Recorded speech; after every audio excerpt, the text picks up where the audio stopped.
Mi nombre es Marcelo Savignone y a partir de ahora vamos a comenzar un viaje fantástico. Acompáñenme. Les aseguro que juntos descubriremos lugares maravillosos y personajes sorprendentes.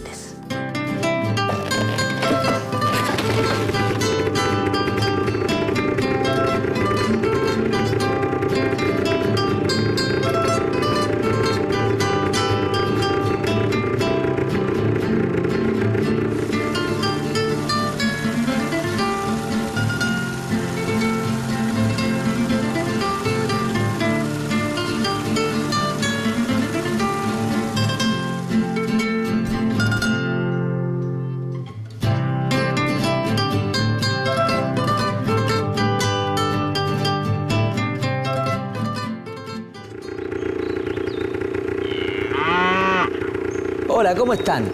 Hoy vamos a hablar de los mitos clásicos. Desde tiempos muy remotos, el ser humano buscó explicaciones acerca del origen del mundo. ¿De dónde venimos? ¿Cuál fue realmente el origen de todas las cosas que nos rodean? Distintos pueblos, para responder algunas de estas preguntas, crearon bellas historias llamadas mitos. ¡Opa! ¿Qué pasó? ¿Qué es esto? ¿Qué es? Tengo algo que te va a ayudar a ver las cosas de otro modo.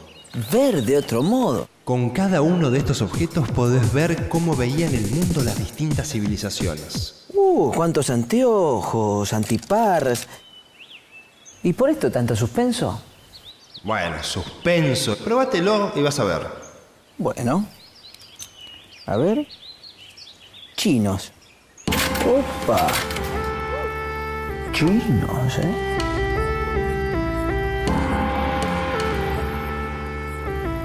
¡Oh, la, la, la, la! A ver. Mayas. ¿Mayas? ¡Opa!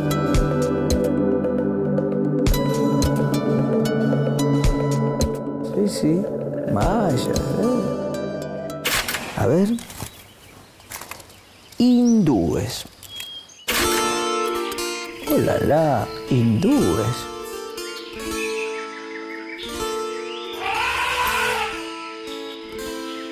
Hindúes, sí. La palabra griega mitos quiere decir historia o relato. Los mitos explican los fenómenos naturales y temas difíciles de comprender, como por ejemplo el origen del universo o el origen del mundo. Mirá lo que encontré. Región andina. Está bueno, ¿no? Sí. ¿Vamos? Por supuesto.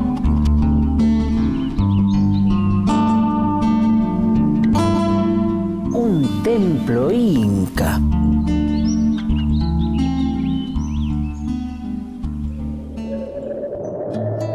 El dios del cielo, Pachacamac, y la diosa tierra, Pachamama, tuvieron dos hijos gemelos, un varón y una mujer. El dios Pachacamac murió ahogado en el mar. La diosa tierra quedó sola con sus hijos. Una noche llegaron a una cueva, habitada por un hombre semidesnudo llamado Huacón. En el fuego hervían unas papas en una olla de piedra. Huacón, dirigiéndose a los niños, les pidió que fuesen a traer agua, pero el cántaro que les dio estaba rajado, y por esa causa los niños tardaron en regresar a la cueva. Durante la ausencia de los hermanos, Huacón intentó seducir a Pachamama, y al no lograrlo, la mató. Al regresar los gemelos preguntaron por su madre, y Huacón les dijo que no tardaría en volver, pero los días pasaban sin que apareciera. Un día, Huaychau, el ave que anuncia la salida del sol, se compadeció de los niños y les contó la suerte de su madre. Les aconsejó que huyan. Los dos hermanos obedecieron y en su huida se encontraron con Añas, la zorra, que les ofreció refugio en su madriguera. Esa noche, la niña soñó como ella lanzaba su sombrero al aire y allí quedaba. Y lo mismo sucedía con su ropa. Al despertar, se lo contó a su hermano, y mientras intentaba entender el significado del sueño, vieron bajar del cielo una larga soga. Sorprendidos, decidieron trepar por la cuerda y ver a dónde les conducía. Subieron y subieron, y llegaron al cielo donde hallaron a Pachacamac, que se había apiadado de ellos por sus desventuras. Reunidos con su padre, fueron convertidos el niño en el sol y la niña en la luna. En cuanto a Pachamama, quedó para siempre bajo la forma de un imponente cerro nevado llamado hasta el día de hoy La Viuda. Ah, ahora entiendo. Entonces Pachacamac premió a la Pachamama por su fidelidad con el don de hacer fértil la tierra. Claro, el dios del cielo envía las lluvias a través de la Pachamama y fertiliza las tierras y hace que broten las plantas. Entonces, el origen de este mito surge por la necesidad de mantener un equilibrio entre el hombre y la naturaleza. Por supuesto.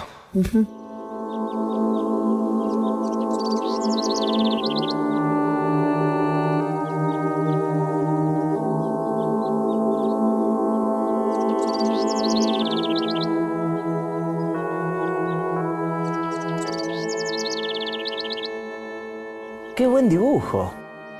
Sí, estoy dibujando algo sobre la Pachamama. La Pachamama. Pachamama es la divinidad incaica que desde el Perú hasta el norte argentino es protectora de las cosechas, de la reproducción de los animales, del normal desarrollo de las estaciones, las lluvias, todo lo que tiene que ver con la alimentación y el crecimiento de un pueblo. Completita la Pachamama. Sí, sí, sin ninguna duda. Sin ¿Y ninguna por allá duda. qué hay? Hay otras cosas muy interesantes. Bueno, aquí estamos junto al fuego, ¿no? El fuego que nos da calor y que en todas las civilizaciones tiene que ver precisamente con ese paso de la vida más primitiva a la vida más cultural, digamos, ¿no? Porque el fuego sirve para, bueno, por supuesto, para protegerte del frío, pero también sirve para cocinar los alimentos, para endurecer las cerámicas. Y luego, cuando empiezan los laboreos de metales, el fuego también sirve para fundir metales, para fabricar armas o instrumentos de labranza. Qué bueno, qué bueno. Claro, el fuego es como un regalo. Todas las civilizaciones lo vieron o como un regalo o como un robo hecho a los dioses, pero una transmisión de lo divino a lo humano, ¿no? Claro. Y tengo una pregunta.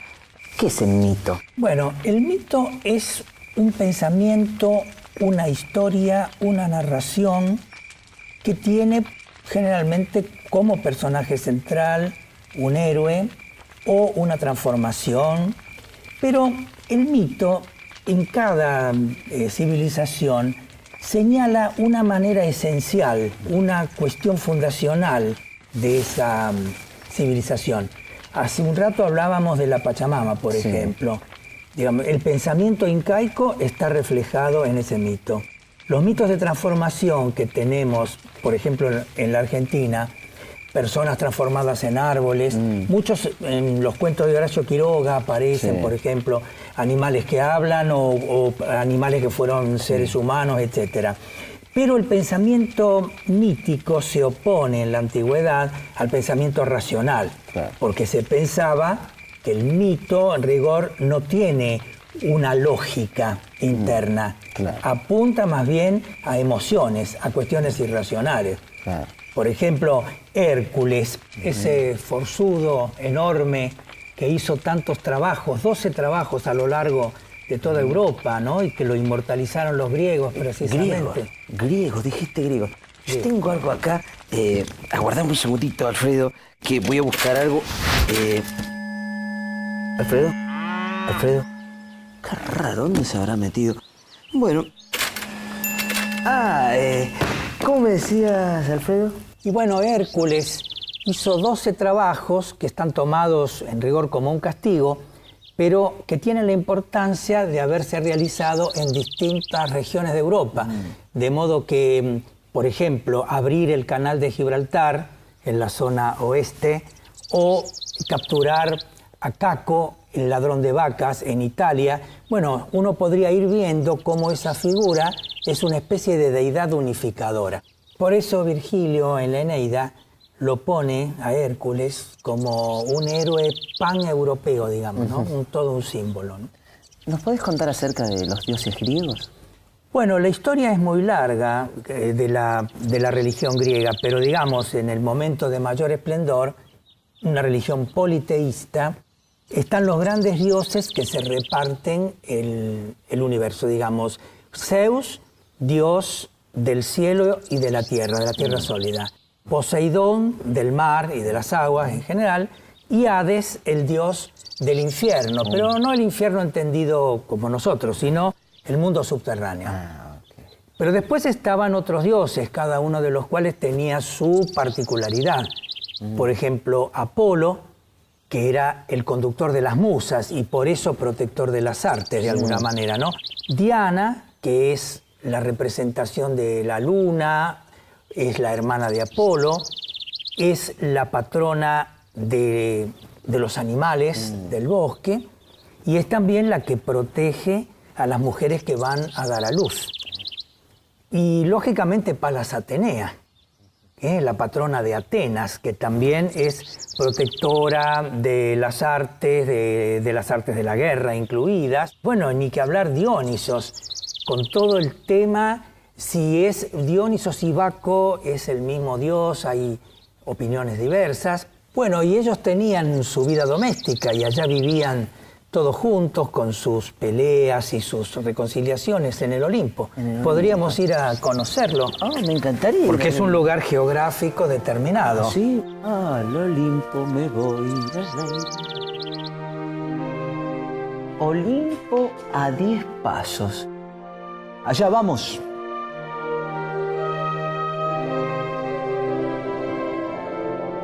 Pisando nubes, ¿quién lo iba a decir, Y claro, porque estamos en el cielo, la tierra está lejos. Y bueno, hablando de tierra, para explicar por qué la tierra renace cada vez que llega la primavera, los griegos acudían al mito de Perséfone. ¿Perséfone? Ahí la tiene. Perséfone es hija de Zeus y Deméter, diosa de la fertilidad y el trigo. Su tío Hades, hermano de Zeus, dios de los infiernos, se enamoró de ella. Un día la raptó y la llevó a los infiernos. Deméter inició largos y tristes viajes en busca de su adorada hija, durante los cuales la tierra se volvió estéril. Zeus ordenó a Hades que devolviera a Perséfone, pero la joven había sido encantada y no podía alejarse por mucho tiempo de los infiernos. Por eso Zeus buscó una solución. La joven se vio condenada a vivir 6 meses en la oscuridad con Hades y otros 6 meses con su madre. Su ausencia provocaba el invierno en la tierra, y el regreso de Perséfone con su madre producía la primavera, la fertilidad. Entonces, ¿Perséfone es la versión de los griegos para explicar los ciclos de la naturaleza? Claro, como vimos antes, en la cultura andina, la Pachamama, a pesar de que son dos culturas que entre sí no tienen un vínculo, ¿no? Previo, la Pachamama también daba a los hombres los ciclos, la fertilidad, etc. En general, en todas las culturas, hay dioses que le dan cosas a los hombres y seres intermedios que le transmiten esa divinidad. Claro, por ejemplo, Prometeo. Claro, Prometeo, por ejemplo, le roba el fuego a los dioses para dárselo a los hombres. Pero claro, recibe un terrible castigo por eso. Claro. Ahí lo ves. Prometeo. Zeus era el dios que mandaba al resto de los dioses. Tenía un carácter muy vengativo y sanguinario. Su palabra era la ley. Prometeo era primo de Zeus. Juntos lucharon contra los titanes. Estos eran la raza de dioses más primitiva y violenta. Cuando Zeus organizó el imperio de los dioses, decidió borrar de la faz de la tierra a los mortales. Prometeo trató de convencerlo para que los dejara en paz.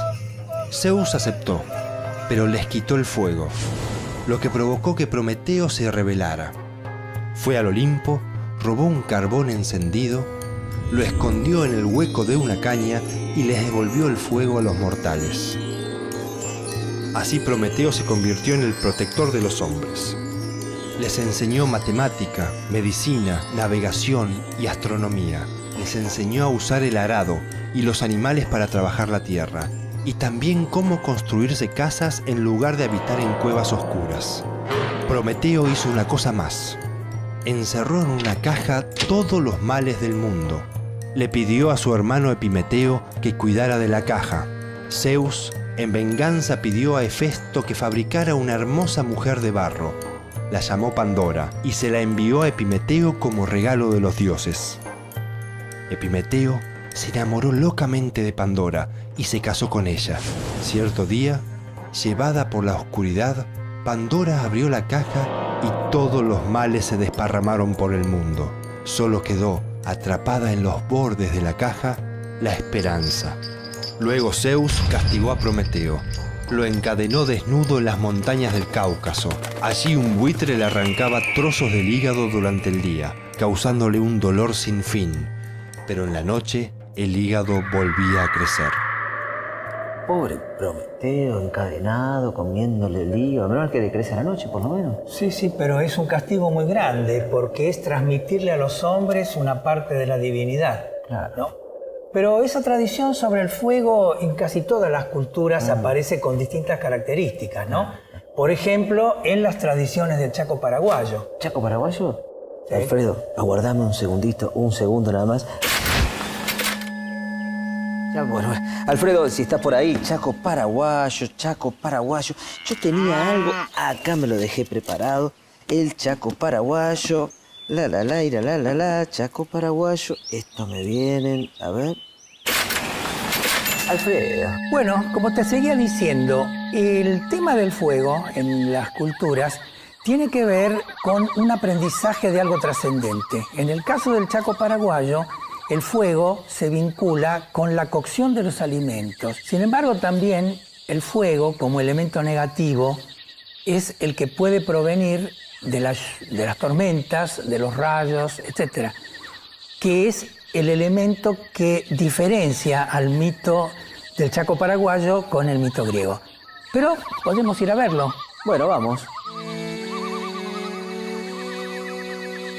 Alfredo, ¿por qué vamos así? Que se vuela el pájaro. En los comienzos del mundo, cuando todavía no se conocía el fuego, uno de los hombres de la tribu vio un gran pájaro. El ave sacaba caracoles de un pantano y los llevaba hasta un árbol. Cuando el pájaro se marchó, el hombre se acercó al lugar y vio unos palos dispuestos en círculo, cuyos extremos, de color rojo, brillaban y daban calor. Cerca de los palos estaban los caracoles que el pájaro había puesto a cocinar. El hombre los probó y los halló tan deliciosos que se prometió a sí mismo que ni él ni los suyos volverían a comer comida cruda. Entonces tomó unos cuantos palos y escapó corriendo. En la aldea todos se acercaron alrededor del fuego y se dieron cuenta que la madera lo alimentaba. El ave voló hacia el cielo, donde formó una tormenta eléctrica. Así causó grandes destrozos. Cuenta el mito que las tormentas eléctricas se deben a este pájaro, que envía a los hombres fuego desde el cielo. Así como Zeus decidió vengarse del hombre enviándoles la caja de Pandora, este pájaro se vengó del ladrón. Claro, porque pareciera que un don tan grande como el fuego no puede regalarse o robarse impunemente. Claro. Los dioses no quieren dar toda su divinidad, y mucho menos con un intermediario, como Prometeo, en el caso griego, y, bueno, en este caso el pájaro. ¿Qué tienen en común estas historias? Bueno, tienen en común el robo del fuego, es decir, el robo de un elemento que pertenece a la divinidad para entregárselo a los humanos. ¿Por qué se consideran mitos? Primero porque los personajes de alguna manera son simbólicos o arquetípicos, y además porque tienen una idea fundacional y trascendente. ¿Qué quiere decir eso? Que es como explicar un principio de algo y de algo que luego tiene trascendencia. El hecho de que sean castigados también implica la idea de la justicia divina. Hay que distinguir lo que es un mito, por ejemplo, de lo que es una leyenda, porque el mito tiene elementos simbólicos, tiene una manifestación de una identidad del pueblo donde nace. Generalmente se busca el origen de algo, como puede ser del fuego, de la fundación, de la creación, etc. Y puede tener también un sentido trascendente de la presencia de ese pueblo. En cambio, la leyenda es una historia por ahí fantasiosa, por ahí poco creíble, pero que tiene, lo interesante es el argumento de la leyenda, como puede ser los cuentos infantiles. Supongamos Caperucita Roja, La Bella Durmiente, etcétera, que casi todas están ambientadas en el norte de Europa y demás. Ahora, hay situaciones muy complejas, como por ejemplo los cantos homéricos o la leyenda del rey Arturo, por poner un ejemplo de la literatura pagana y uno de la literatura cristiana. Claro.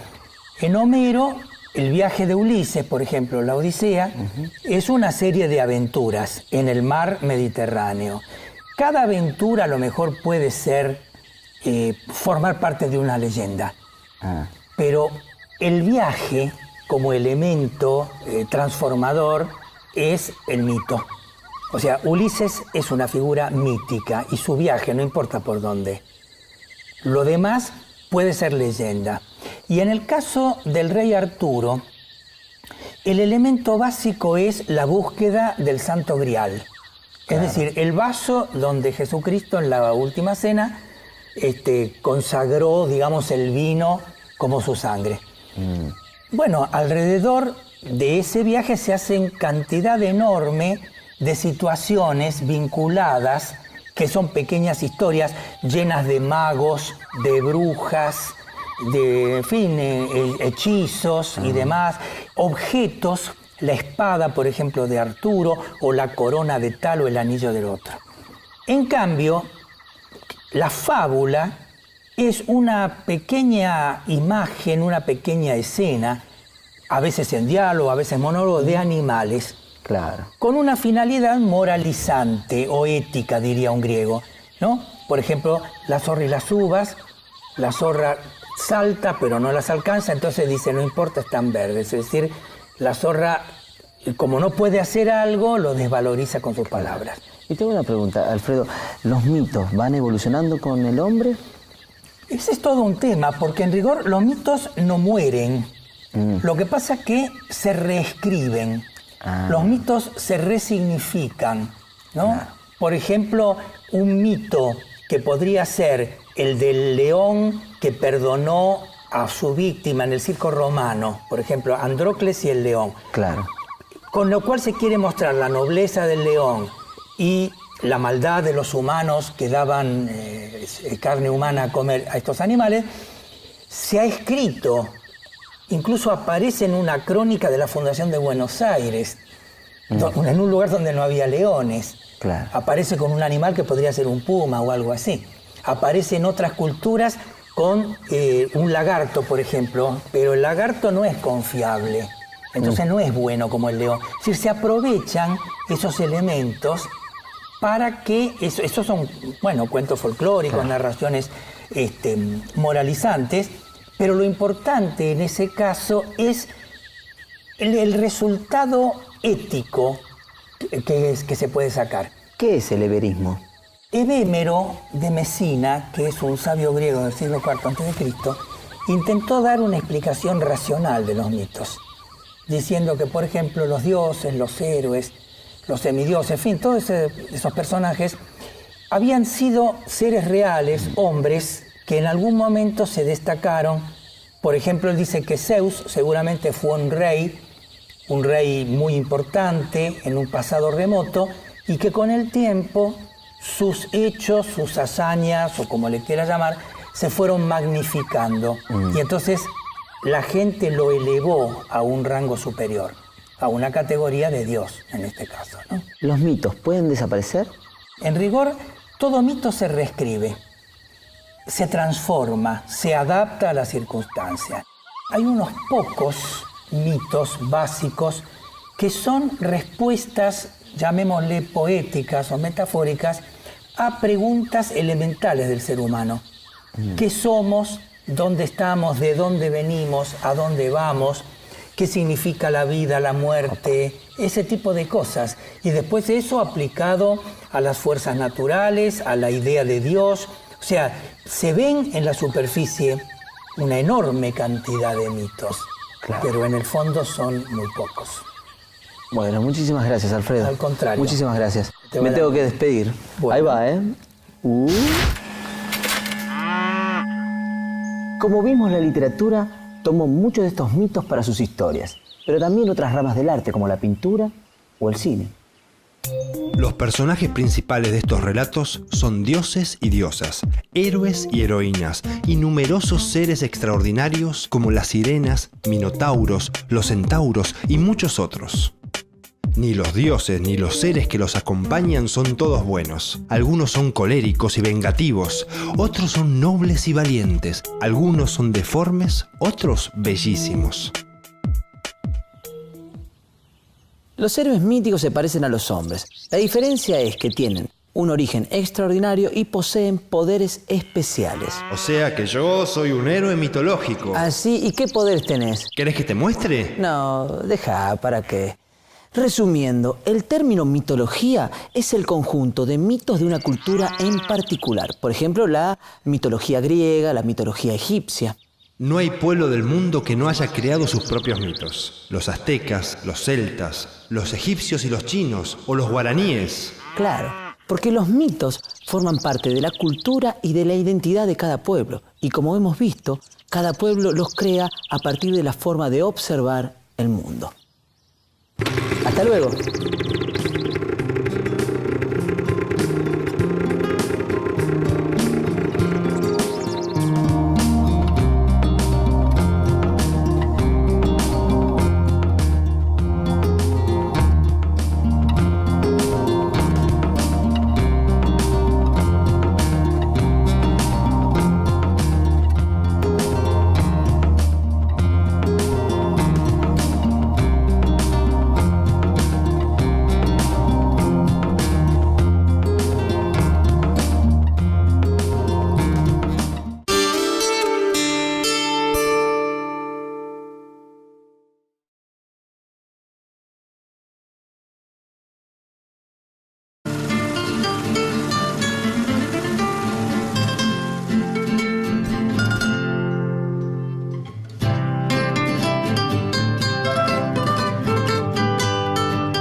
Hola, ¿cómo están?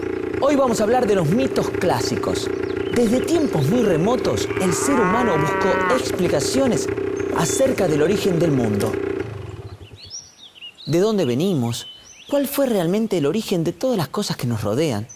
Distintos pueblos, para responder algunas de estas preguntas, crearon bellas historias llamadas mitos. ¡Opa! ¿Qué pasó? ¿Qué es esto? ¿Qué es? Tengo algo que te va a ayudar a ver las cosas de otro modo. Ver de otro modo. Con cada uno de estos objetos podés ver, vieron dos hijos gemelos, un varón y una mujer. El dios Pachacamac murió ahogado en el mar. La diosa Tierra quedó sola con sus hijos. Una noche llegaron a una cueva, habitada por un hombre semidesnudo llamado Huacón. En el fuego hervían unas papas en una olla de piedra. Huacón, dirigiéndose a los niños, les pidió que fuesen a traer agua, pero el cántaro que les dio estaba rajado, y por esa causa los niños tardaron en regresar a la cueva. Durante la ausencia de los hermanos, Huacón intentó seducir a Pachamama, y al no lograrlo, la mató. Al regresar los gemelos preguntaron por su madre, y Huacón les dijo que no tardaría en volver, pero los días pasaban sin que apareciera. Un día, Huaychau, el ave que anuncia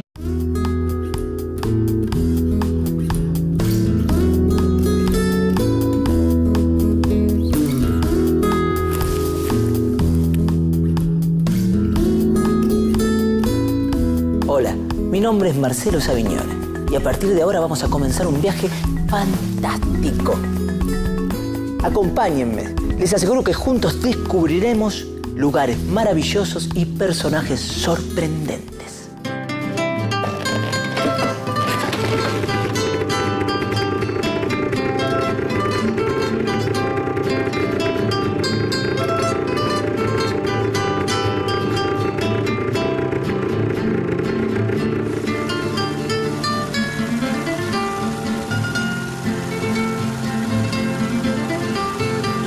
Hindúes.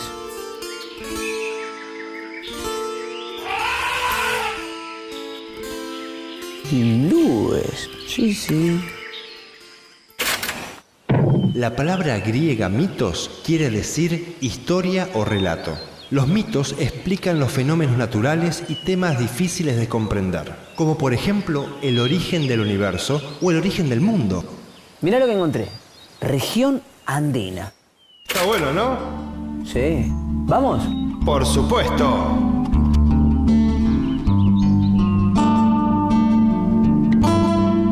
Un templo inca.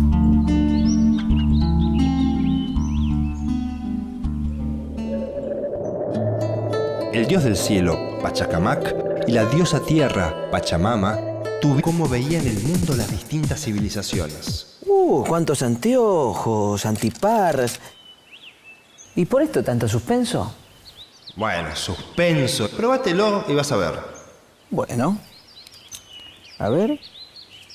Chinos. Opa. Chinos, ¿eh?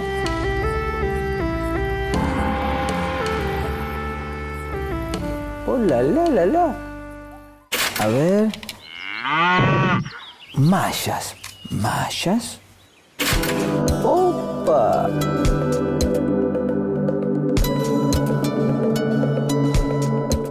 Sí. Mayas. A ver. Hindúes. Oh, la.